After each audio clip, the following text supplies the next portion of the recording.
Estamos aqui hoje, então, com a segunda parte da aula a respeito das dúvidas que foram colocadas pelos alunos nossos do curso de arbitragem da Federação Mineira de Xadrez, e dando sequência às perguntas, lembrando mais uma vez que todas essas aulas são gravadas e elas ficam disponíveis para serem assistidas posteriormente a quem não tiver a oportunidade de estar aqui. Então, vamos lá, dando sequência aqui. A pergunta do Rodrigo seria na sequência, né, para a gente responder, e ele pergunta quais são os defeitos evidentes mais recorrentes no relógio. Bom, o detalhe é o seguinte, o Rodrigo, né, que não está aqui na aula ao vivo, mas certamente vai assistir depois, o principal problema que a gente tem se refere principalmente no relógio digital, ele se refere mais à pilha, que pode ser um problema que acontece, uma pilha vai acabando e no meio de uma partida ela termina, pode ser também naquelas teclas dentro do relógio digital que você vai utilizando e certamente você vê, né, que pode acontecer alguma coisa nesses botõezinhos aqui, alguma coisa nesse sentido, e ainda que eu acho que pode acontecer já em relação ao relógio analógico são aqueles pinos, porque pode também dar algum problema, algum detalhezinho, e para poder parar a partida, por exemplo, no relógio analógico, né, você tem que colocar os dois pinos no meio, então alguém pode pôr um mais do que o outro e achar que parou a partida, mas na verdade não parou, e continuar contando o relógio nesse sentido. Uma coisa até sobre o relógio que eu queria comentar com vocês é o seguinte, no decorrer aqui do curso, nós ainda vamos falar com vocês a respeito de relógios, a respeito de tabuleiros, de peças, de organização de torneio. É uma das aulas ainda ao vivo que a gente quer fazer com vocês para poder mostrar esses detalhes, para que vocês compreendam e, mais do que isso, possam organizar os torneios. É claro que cada um tem uma experiência diferente, vai ser a oportunidade que a gente vai ter para poder conhecer as outras experiências e mais também para que vocês entendam a linha de pensamento da Federação Mineira de Xadrez no que se refere ao desenvolvimento do xadrez em cada uma das cidades que nós temos no estado. Mas, bom, respondendo a essa questão apresentada pelo Rodrigo, tem agora uma outra questão apresentada pelo Fernando. O artigo 7.3 foi alterado. Antes ficava para o árbitro decidir, agora estabeleceu-se o limite de 10 lances de cada jogador, menos do que isso recomeça a partida, igual ou mais continua. Embora esteja claro, isso ainda é pergunta do Fernando, ele pondera, o árbitro pode reiniciar uma partida após o 10º lance das pretas? Bom, como o próprio contexto diz, né, se uma partida começou com as cores invertidas e tenha menos de 10 lances, né, feitos pelos dois jogadores, vai ser interrompido e vai começar de novo, normalmente. Agora, após os 10 lances ou mais, ele deve continuar. Mais uma vez, aquela história do bom senso, de você manter o bom andamento do torneio, então eu sugiro que você sempre siga a regra, porque se você abre uma exceção, certamente vão lhe dizer que você aceitou uma situação e agora está sendo rígido demais na outra. Então, é bom sempre seguir a regra se ela está prevendo nesse contexto. Se não estivesse prevendo nada, você teria que agir com bom senso, agir né, utilizando por analogia o que há na legislação do xadrez. Fora isso, tenta seguir realmente o que está no contexto, porque isso vai fazer com que você tenha base para manter as suas decisões em outras situações, em outras circunstâncias, tá? Elcio, com você a próxima pergunta. Sim, mas ainda sobre a pergunta do Fernando, eu não sei se ele está presente. Ele está presente, Fernando? Não, não está não. Não está, né? Ele coloca a pergunta dele que foi alterado, que antes ficava a critério do árbitro. Nunca ficou a critério do árbitro, tá? Antes eram 5 lances e agora passou a ser 10.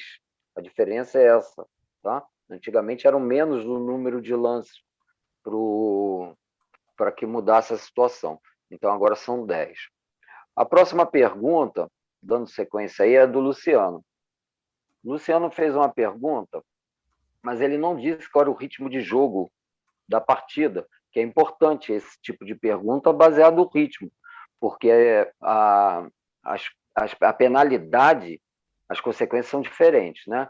Então vamos lá, a pergunta dele. Num torneio, o jogador de brancas desprega o cavalo, estava na frente do rei tirando um cheque, para tomar um peão. Então ele pegou o cavalo e capturou o peão. Ele chega a pegar o peão negro. O jogador de negras parou o relógio e chamou o juiz. Por sua vez, acrescentou 2 minutos para as negras e obrigou a fazer a captura do peão com outra peça das brancas. Existe essa possibilidade? Então, na situação que ele colocou, ele disse que deu maior discussão, porque o jogador de branco se sentiu punido 2 vezes. Primeiro, porque seu adversário ganhou 2 minutos, e segundo, porque o árbitro obrigou a tomar o peão com uma outra peça, piorando a situação do jogo que estava. Então, muito bem. Se baseando, a minha resposta vai ser baseando, como ele colocou 2 minutos, eu acredito que seja xadrez pensado, tá? Então, vamos lá. Nesse caso aí, dessa dúvida, o árbitro errou. Ele não tem que dar 2 minutos para as negras, porque o lance não foi completo. Ele não acionou o jogador de brancos, pelo meu entendimento, o jogador de brancos pegou o peão e automaticamente o jogador de pretos parou o relógio. Ele não deixou o jogador de brancas completar a jogada. Ia ser um lance irregular, um lance ilegal, se ele tivesse acionado o relógio. Mas como as brancas não chegou a acionar o relógio, então não é um lance irregular. Não é um lance possível. Então o jogador de pretas não deveria ganhar os 2 minutos.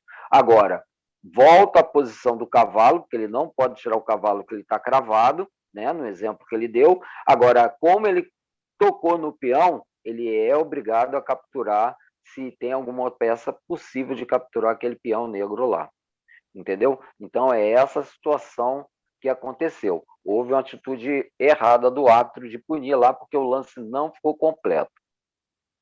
Certo? Então, vamos lá. A pergunta agora, o Rodrigo e o Fernando fizeram o mesmo tipo de pergunta sobre o artigo 8.1.6.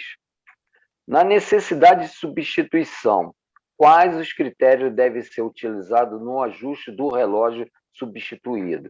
O texto fala em bom senso, mas acho o bom senso inespecífico. Então, aqui, no meu entendimento, eu acho que temos várias situações em relação a isso, vários tipos de exemplos, né? Por exemplo, é sempre importante o árbitro principal, quando vai dar início à rodada, ele procurar anotar no controle dele que horas que começou a competição, porque a partir daquele momento é que é contado a tolerância. Então, a partir daquele momento, ele tem um parâmetro do relógio, né? Então, o que acontece? Vamos dar um exemplo. Se um dos relógios dá um problema ou não está funcionando corretamente, então, qual é a importância do árbitro ali? Ele está procurando saber se, vamos dizer, se já aconteceu 30 minutos desde que ele deu início à rodada, os 2 relógios, a soma dos 2 relógios, no exemplo que eu estou dando, tem que ter 30 minutos. Se tiver uma soma diferente, algum dos relógios não está funcionando. Então, vamos nesse exemplo. Então, vamos dizer que ele chegou na mesa, deveria ter 30 minutos, e só tem, vamos dizer, 15 minutos para um relógio e para o outro relógio 5 minutos. Alguma coisa está errada. 20 minutos de tempo, se ele já deu início com 30 minutos, estão faltando 10 minutos aí. Algum relógio está comendo 10 minutos. Então, ele tem que fazer o teste no relógio para ver qual dos 2 está falhando, e, com isso, ele dá a diferença desses 10 minutos para o relógio que não está funcionando. Entendeu? Então, é esse tipo de situação que o árbitro tem que usar esse bom senso. Outra coisa que pode acontecer, por exemplo, é o relógio digital, acabou a bateria. Acabou a bateria do relógio digital. Então, ele apagou. O jogador chamou o árbitro O árbitro chega na mesa e o relógio lá está apagado. Poxa, qual o tempo que estava para cada um? Vamos continuar no mesmo exemplo de 30 minutos. Aí que tem um bom... O árbitro usa o bom senso. Qual é o bom senso? Perguntar para os jogadores mais ou menos qual o tempo que estava em cada relógio. Eles têm mais ou menos uma noção. Às vezes pode ter uma perda de 1 minuto para cá, 1 minuto para lá, mas é mais ou menos, ele tem uma noção. Então o árbitro aí tem que ter um bom senso de colocar o tempo. Ele sabe que tem 30 minutos. Então, ele tem que, no total, a soma dos dois relógios tem que dar 30 minutos. Ah, eu acho que eu tinha 20 minutos de pensado. Aí você vai. E o outro, então, teoricamente, tem 10. Aí você pergunta para os dois jogadores, vocês concordam com esse tempo? É esse tempo que estava no relógio? Os dois concordando, você coloca. Ah, se o outro questionar, não era esse tempo não, eu não tinha 10, eu tinha menos. Você tem que argumentar e tem que fazer um parâmetro para que os tempos sejam ajustados baseado nos 30 minutos, né, que é o tempo total, para não ficar a partida com diferença em relação às outras partidas em andamento, e, e, e ajustar esse relógio nesse sentido. O que eu lembro nesses dois exemplos são isso aí. Se alguém tiver, se o Ricardo tiver um outro exemplo assim que possa acontecer. Duas perguntas aqui. O Ronald primeiro, depois o Gislon, por favor, Ronald. Boa noite. Elcio, eu tenho uma dúvida relacionada a essa questão do relógio, que eu achei muito válida essa dica, até porque eu não fazia isso, essa anotação em referente a cada rodada. Agora, o meu problema é o seguinte, uma situação como essa, se a gente não tiver um relógio de reposição, existe alguma metodologia que pode ser feito rapidamente no relógio para com que volte ao normal? Então, vamos dizer que o relógio está dando problema e a organização não tem um relógio para repor, né? Isso. É isso? Então, Isso. é uma situação bacana que você está me colocando, né? Muito bom, né? Mas, normalmente, quer dizer, o que seria o ideal é a organização ter sempre um jogo de peças. Para quê? Para solicitação de empate. Vamos dar um exemplo que começou a rodada, tem 20 minutos de rodada e criou uma situação de solicitação de empate. O que acontece? Como é que você vai fazer se você não tem um jogo extra? Mesma coisa relógio. O árbitro tem que ter sempre o seu relógio, né? O relógio da organização extra para esse tipo de situação. Sabe? Às vezes, quando os dois jogadores eles trazem o material, um coloca um relógio e está usando. Esse relógio dá problema, o outro jogador, de repente, tem um relógio, você automaticamente substitui. Aí fica fácil. Mas se os jogadores não têm, como é que você vai fazer nesse exemplo? Você vai anunciar para todos, alguém tem um relógio sobrando? Está havendo competição. Você não pode fazer esse tipo de pergunta. O árbitro não deve fazer esse tipo de pergunta no meio do salão. Ele pode até observar na mochila de alguém, na mesa de alguém, um relógio extra e pegar e usar. Mas se não tiver, por isso que o árbitro tem que ter sempre um relógio na mesa do árbitro para esse tipo de problema e um jogo de peça, e um tabuleiro também, tá? Isso o árbitro tem que ter extra, sempre, em todas as competições. O Gislon está com a mão levantada também, fica à vontade, Gislon.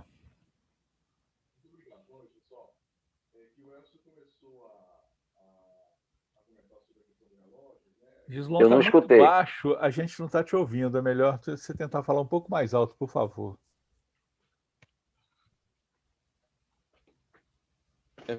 O speaker aqui para escutar vocês melhor. Agora está escutando, né? Beleza, isso, perfeito. Não, beleza. Quando o Elcio começou a explicar sobre a questão do relógio e tal, o primeiro exemplo que ele deu, a minha dúvida ficou em relação a se teria a punição dos 2 minutos ou não, porque eu não entendi se você completou essa resposta. Eu entendi que tinha que capturar a peça, uma outra peça, porém não ficou claro para mim a punição dos 2 minutos, se o árbitro teria que colocar essa punição ou não. Ah, sim, entendi.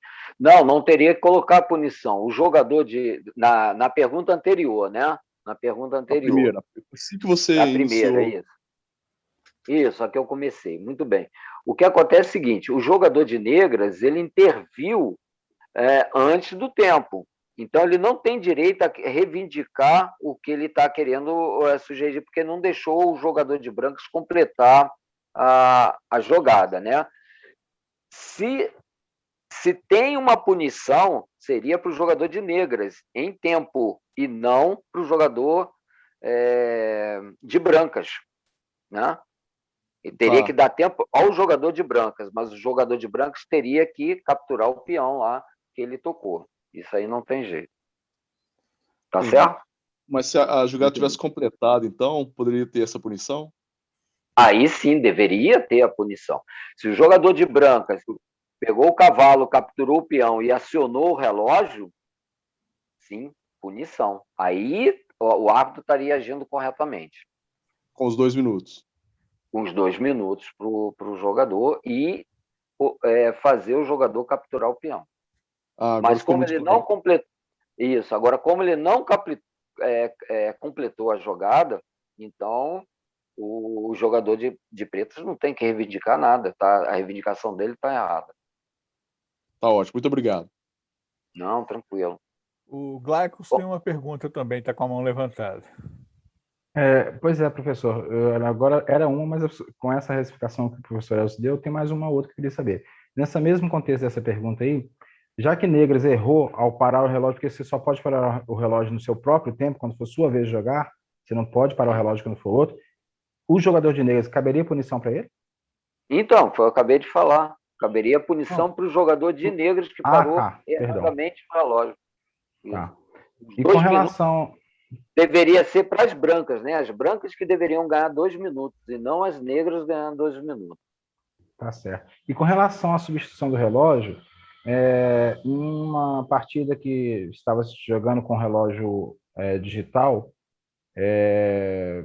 porque o jogador trouxe o relógio digital, então não eram todos na mesa no torneio que eram digitais. Havia uma mistura de relógios digitais e analógicos, não tinha acréscimo de tempo, certo? E o relógio digital dando problema, teve que ser substituído por um relógio, eu só tinha relógio analógico, certo?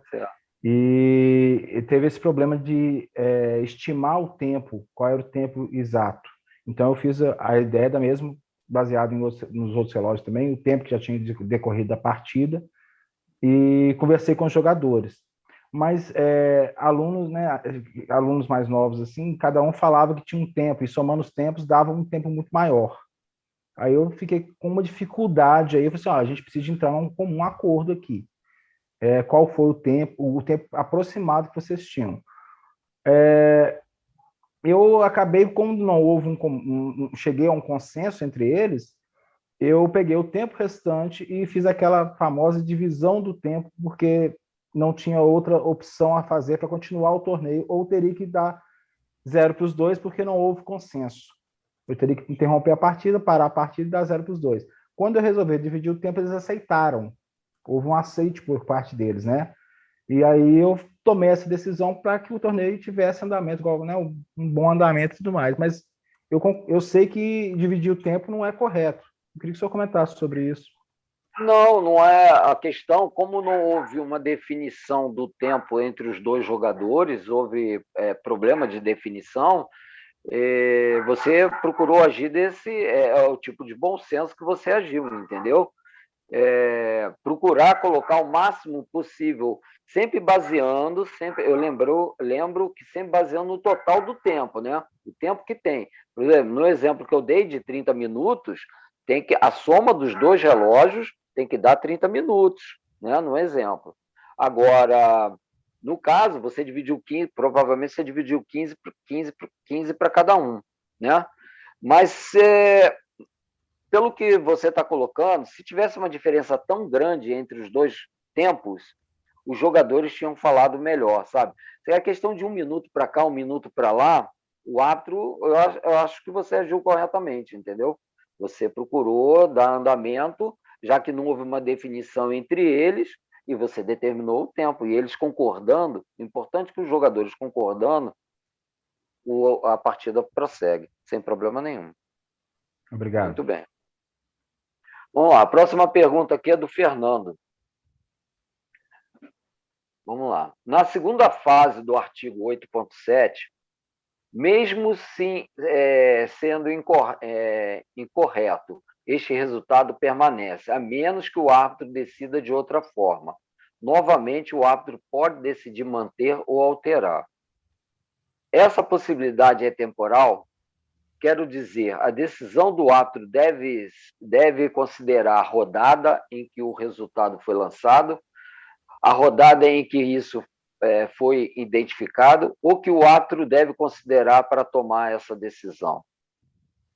Então, vamos lá, vamos ver o que o artigo 8.7 diz. Né? O artigo 8.7 diz o seguinte: no momento da conclusão da partida, ambos os jogadores devem assinar ambas as planilhas, indicando o resultado da partida. Mesmo se incorreto, este resultado permanece, a menos que o árbitro decida de outra forma. Então, vamos lá, vamos nos exemplos para entender a pergunta aqui. No caso, como não diz que tipo de ritmo que é a competição, eu estou me baseando em pensado, né? Então, qual a grande importância do árbitro em chegar numa mesa em que a partida acabou? É pegar as duas planilhas, né, assinadas devidamente pelos jogadores, e verificar se os resultados estão coerentes. Quantas e quantas vezes eu já vi resultados errados em planilhas? E você acerta ali na hora, entendeu?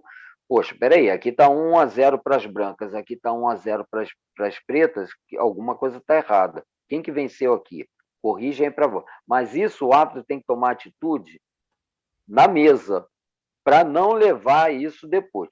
Se o árbitro simplesmente chega na mesa, pega as duas planilhas, vira as costas para os jogadores e entrega para o árbitro principal essa planilha, e depois o árbitro principal que vai lançar no programa, aí quando chega na situação, vê dois resultados diferentes, é aí que entra o que está assinado. Eles assinaram aquilo ali. Então, a atitude do árbitro na hora que termina a partida, que vai na mesa e pega as duas planilhas, é obrigatório, quer dizer, obrigatório, é aconselhado o árbitro olhar as duas, se estão todas assinadas, se está legível e se os resultados estão corretos.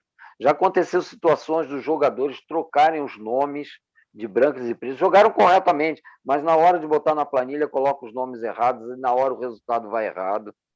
Já teve uma situação assim, muito interessante, num campeonato brasileiro, num FENAC, e uma jogadora titulada,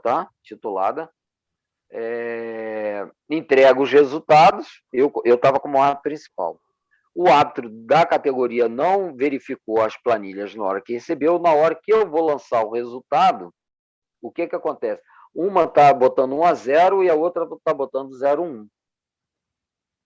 O que está correto aqui?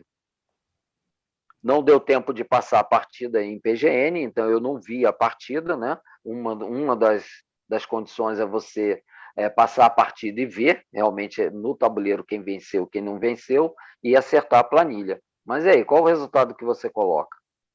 Então é muito complicado esse tipo de situação. Então, por isso que é fundamental o árbitro, ao chegar à mesa, no xadrez pensado, o árbitro verificar a planilha, como eu falei.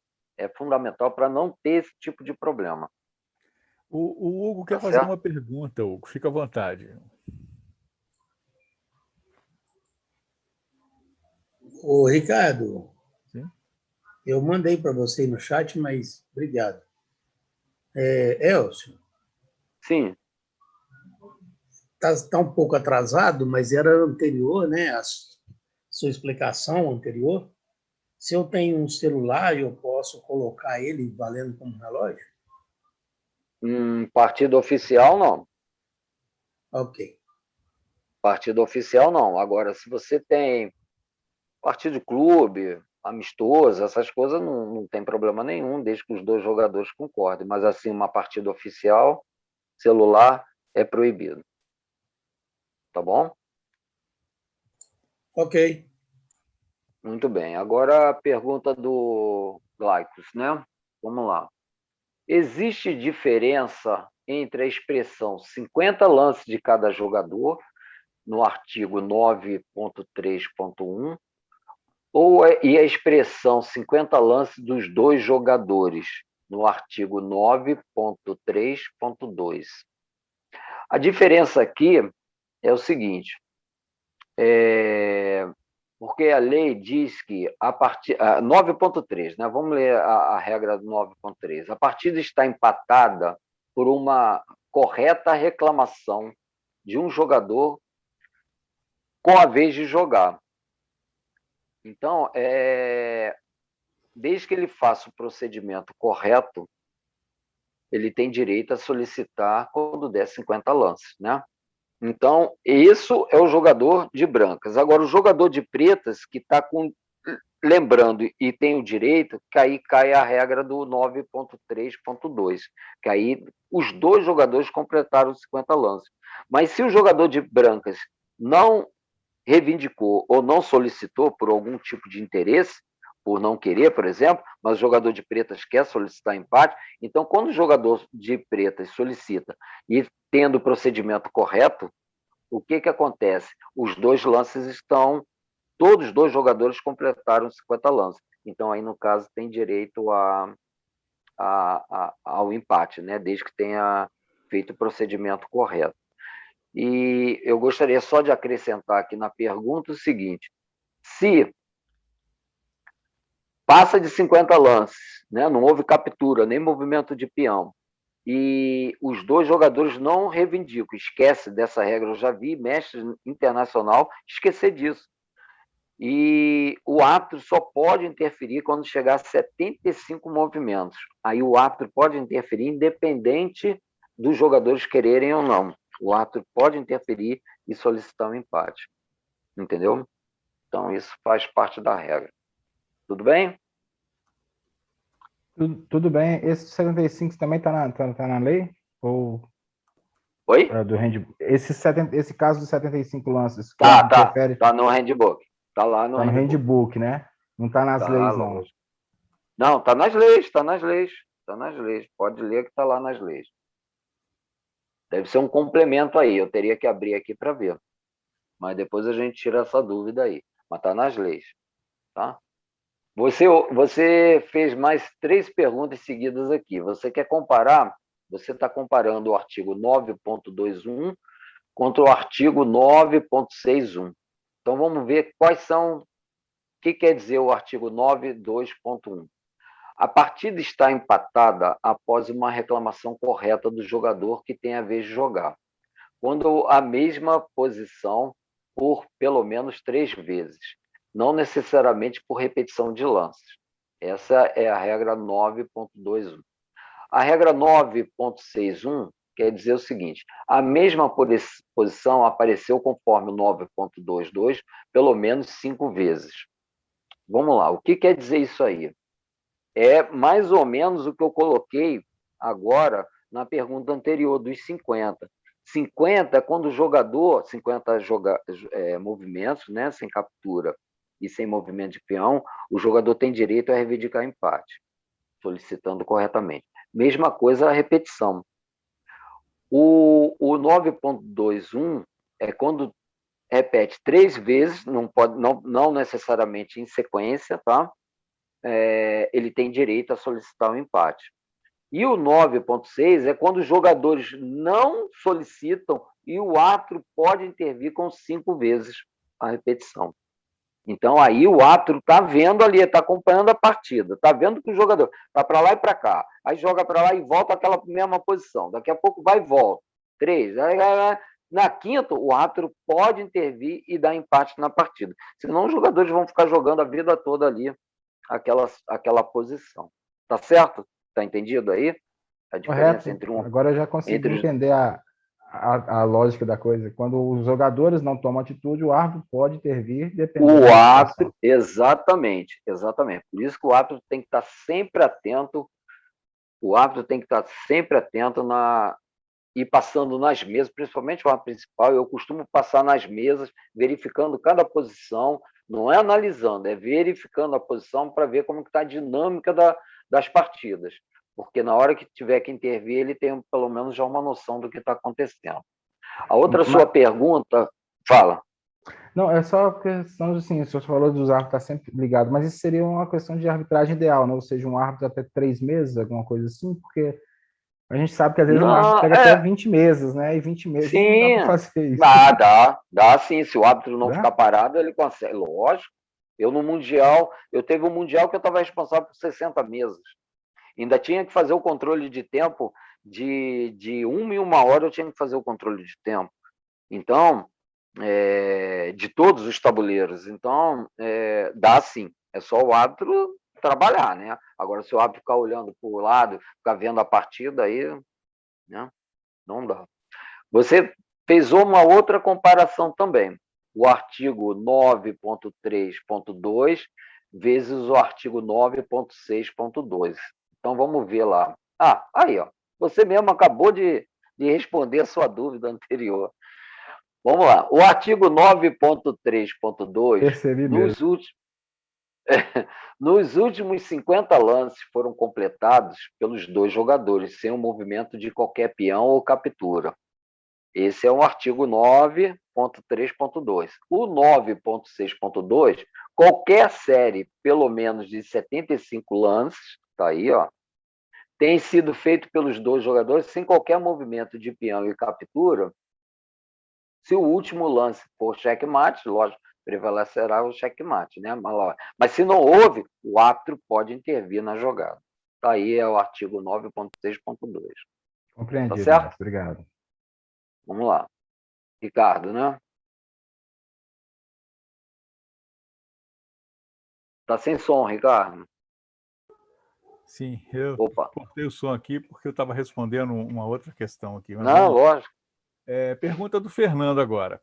A redação do artigo 10.2 diz que a pontuação total da partida não pode exceder o máximo normalmente dado na partida, que é 1 ponto.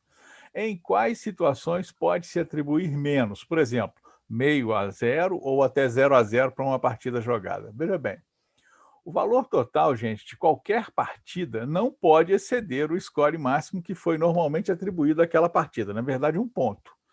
Agora, o score dado a um jogador deve ser aquele normalmente associado a uma partida. Por exemplo, 3/4 para um e 1/4 para outro não é permitido, claro, nós sabemos disso. Um outro detalhe que é interessante que vocês compreendam se refere à questão de você poder colocar no torneio que o vencedor, ao invés de levar 1 ponto, ele pode levar 3.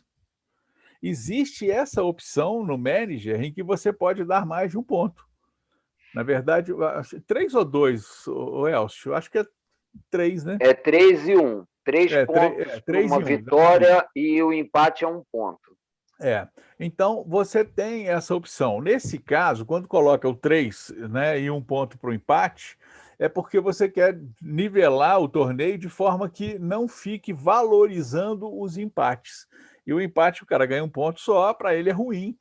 Se ele perde a partida, ele não ganha ponto nenhum, mas se ele ganhar, ele ganha 3 pontos. Faz com que você valorize, de alguma forma, que a pessoa jogue, tá? Mas para que você possa entender, existe ainda a possibilidade do árbitro dar 0 para os 2, havendo aí algumas situações. O Elcio, até na aula anterior, chegou a comentar quando os 2 agem de má fé, né, com falta do bom senso, acabam sendo penalizados, digamos assim, pelo próprio árbitro nessa circunstância de zerar os 2 por alguma atitude que eles tenham tomado que seja diferente do fair play que a gente tem expectativa de que aconteça num torneio de xadrez. É interessante comentar, então, só que vocês lembrem dessa possibilidade de você ter um torneio valendo 1 ponto para vitória ou até circunstancialmente, dependendo de como você fizer 3 pontos. Mas como é que você define isso?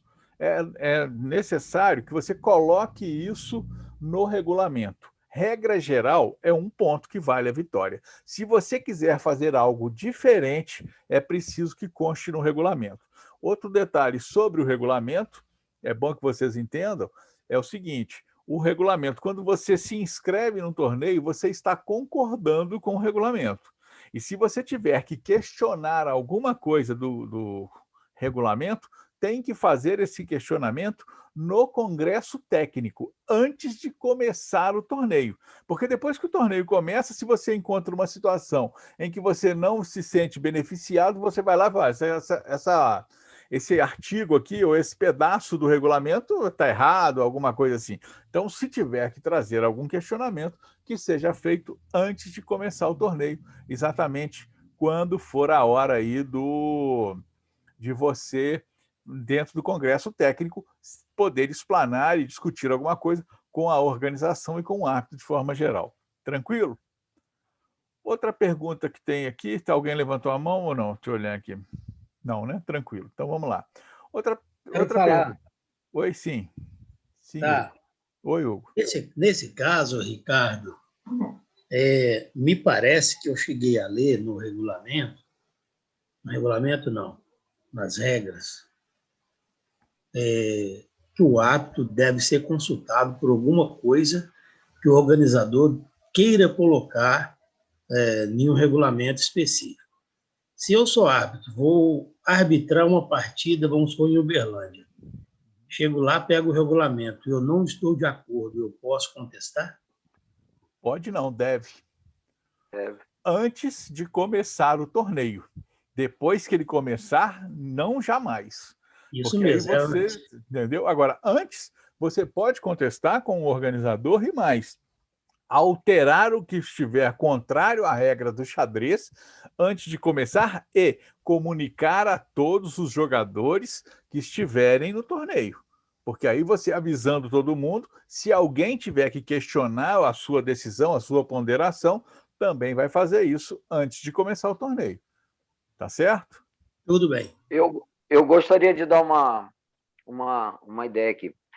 Toda vez que eu sou convidado para arbitrar uma competição, a minha grande preocupação, em primeiro lugar, é com o regulamento da competição. O ideal é passar sempre pelo árbitro antes de ser publicado, né, para não gerar nenhum problema.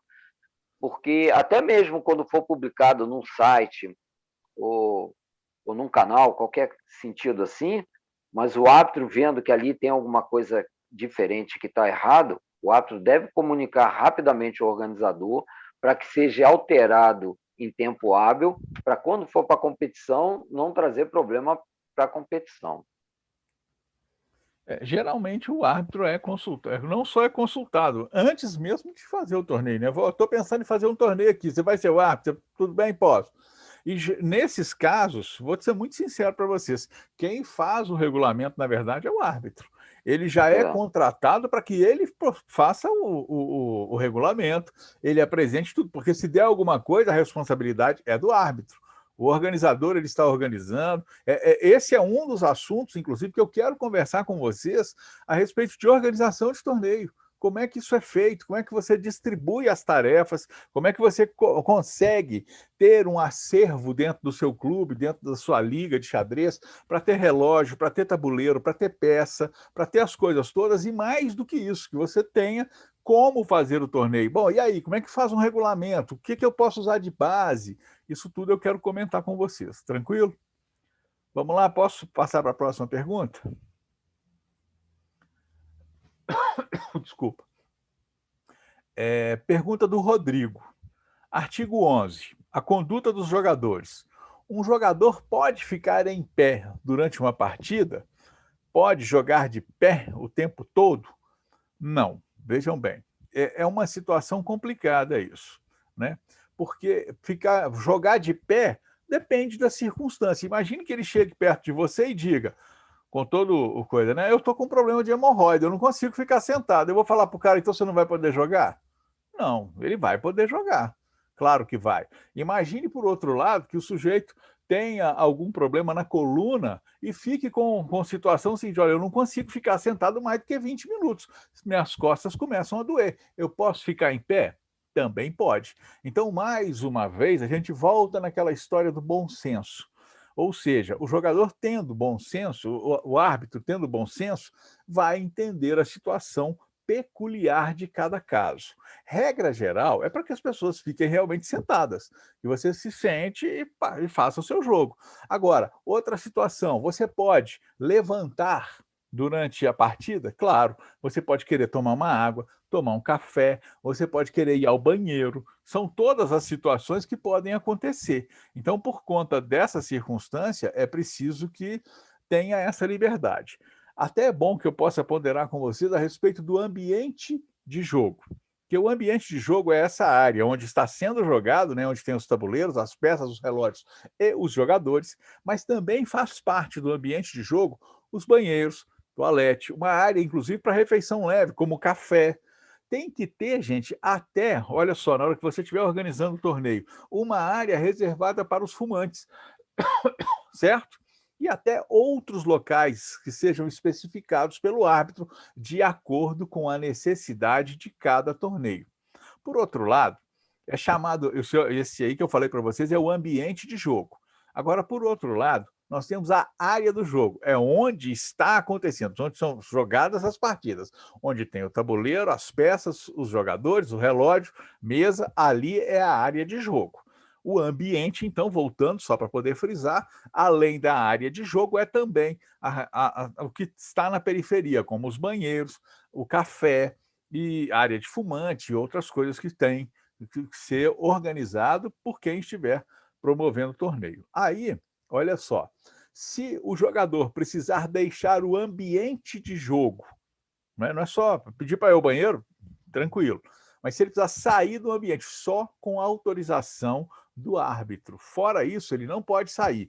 Ele pode ver assim, eu preciso ir lá no meu quarto, está num hotel fazendo um torneio, preciso ir lá no meu quarto. Não pode. Não, infelizmente não tem como, tá? Se o jogador, com a vez de jogar, ele deixa a área de jogo. Então, é a vez dele, tá bom? Ele faz o lance primeiro, né? E antes de acionar o relógio, se ele quiser, ou se ele não quiser fazer as coisas, ele pode deixar a área de jogo para poder ir ao banheiro, fazer o que for necessário. Tranquilo? Alguma pergunta? Quer completar alguma coisa, Elcio? Posso seguir? Não, exatamente isso aí. Foi perfeito. Colocação perfeita aí. Pergunta do Fernando, então. No artigo 11.3.2.2, diz que se um jogador levou um equipamento eletrônico para o ambiente de jogo, ele deve perder a partida, o oponente deve vencer. Não fala nada sobre a situação da partida. Se, por exemplo, a descoberta do equipamento eletrônico se der após um afogamento ou um checkmate aplicado pelo portador do equipamento, o oponente vence da mesma forma? Olha, mais uma vez, depende do regulamento do torneio. Agora, olha só, no artigo 11.3.2.2, que é o que ele fala, diz o seguinte: se é evidente que o jogador trouxe tais equipamentos eletrônicos para o ambiente de jogo, deve perder a partida. O oponente deve vencer. O regulamento técnico, gente, de um evento pode especificar uma penalidade diferente, inclusive. Então, o regulamento do torneio pode dar uma penalidade até menos severa por essa questão de ter encontrado com ele o equipamento depois de terminada a partida. Mas, regra geral, e é bom que se coloque isso no regulamento, a gente faz isso aqui nos torneios da Federação Mineira, nos torneios da nossa Liga Regional aqui também, sempre nesse sentido. Com o equipamento eletrônico, se for pego, ele perde a partida. Então, o que a gente fala de equipamento eletrônico? Hoje a maioria, né, a grande maioria, é realmente o tal do celular. É bom que a gente, quando começa a rodada, a gente sempre fala, pessoal, por favor, desliguem os seus aparelhos de celular. Porque se você tiver com o telefone no bolso e ele tocar, você perde a partida. Se ele ficar lá vibrando, no coisa, acendendo luzinha dentro do bolso e o árbitro vê, simplesmente, eu lamento muito, mas tem que perder a partida. Tá bom? Então, o mais conveniente na hora de começar é você já orientar o pessoal. Olha, pessoal, desliga o aparelho celular. Quando terminar a sua partida, você liga ele de novo, sai do ambiente de jogo e está tudo bem. Mas, enquanto estiver jogando, é preciso que você exija do pessoal essa questão do celular, tá? Alguma dúvida? O Hugo desmutou aí, quer perguntar alguma coisa, Hugo? Então, Ricardo, geralmente no Geng ocorre isso, né? A gente trabalha nesse sentido aí. Os meninos, a maioria, carrega telefone no bolso. Mas você leu para a gente, e na regra fala que se levar um aparelho para um ambiente de jogo, é tido como perda da partida. Isso não é um ambiente de jogo? Então, o que acontece? Às vezes você não tem com quem deixar seu celular. Por isso que a gente, no mínimo, pede que desligue, entendeu? Agora, se você tem onde deixar e quiser e puder deixar isso para trás, é melhor. Quando eu jogo torneio, quando eu jogo, não quando eu estou arbitrando, mas quando eu jogo torneio, em hotel, algum lugar, sabe o que eu faço na hora que eu desço? Eu deixo o celular dentro do quarto. Mas isso é questão assim, cada um é de um jeito. Eu prefiro deixar. Primeiro porque é uma tentação danada olhar se tem alguma mensagem no WhatsApp. E é um negócio que incomoda. Né? E outra coisa, você está lá jogando não sei o que e tal. Se alguém quiser falar com você, e vamos imaginar que você por um acaso esqueceu de desligar o celular, ele vai ter 1 milhão de ligações, né? E alguém vai ver, vai ficar ruim para você. Então você deixa o celular no quarto, se alguém quiser te mandar mensagem, vai receber, você vai. Quando você terminar a partida, você vai lá e olha, pronto, resolve. É mais fácil. Em relação ao Geng que você ponderou, geralmente é criança. Mas a criança nunca vai sozinha. No mínimo, ela tem com ela um treinador. Então, ela tem que ser orientada a deixar o celular com o treinador antes de ir para o salão de jogo. Isso é importante que você compreenda. Quando a gente fala, né, esses marmanjos acima de 18 anos, torneio aberto do Brasil, torneio clássico, no ritmo, né, pensado, é que a gente avisa o pessoal, fala, pô, né, deixa seu celular desligado, se tocar, se acontecer alguma coisa dentro do ambiente de jogo, você vai ser punido. Tá certo? Ok, Ricardo, beleza. Então tá jóia. Muito bem. A pergunta agora do Glauco. O artigo 11.7, como determinar o score? Vamos ver o que o artigo diz, 11.7. A persistente recusa por parte de um jogador em cumprir as leis do xadrez deve ser punida com a perda da partida. O árbitro deve decidir o score do oponente? Então, vamos lá. O próprio artigo diz que está havendo uma persistência do jogador em não aceitar uma decisão do árbitro ou uma postura do jogador em relação à partida. Nesse caso, o árbitro deve sim punir o jogador até tirando o ponto dele, né? Não tem jeito. Agora, qual o resultado que seria do oponente?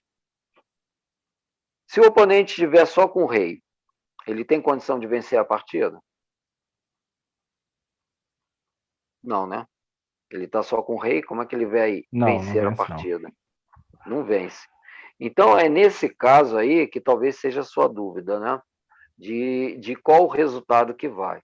Se dependendo da situação da partida, é 0 para o jogador, que está cometendo a infração, e 1 para o oponente.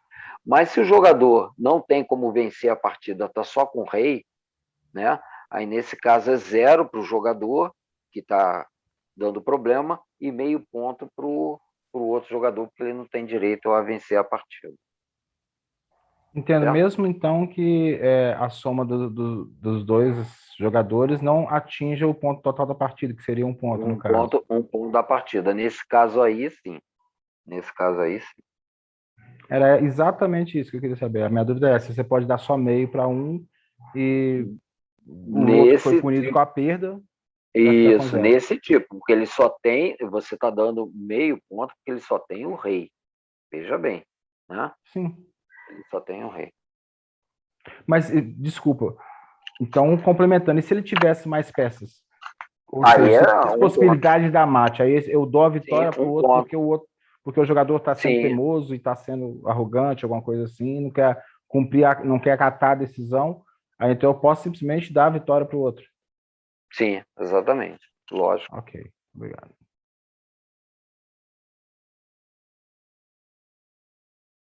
Tá mudo, Ricardo. Isso, liberei aqui. Pela hora, gente, completamos os 50 minutos de mais uma aula e na quinta-feira que vem a gente volta mais uma vez respondendo a essas perguntas. Tranquilo?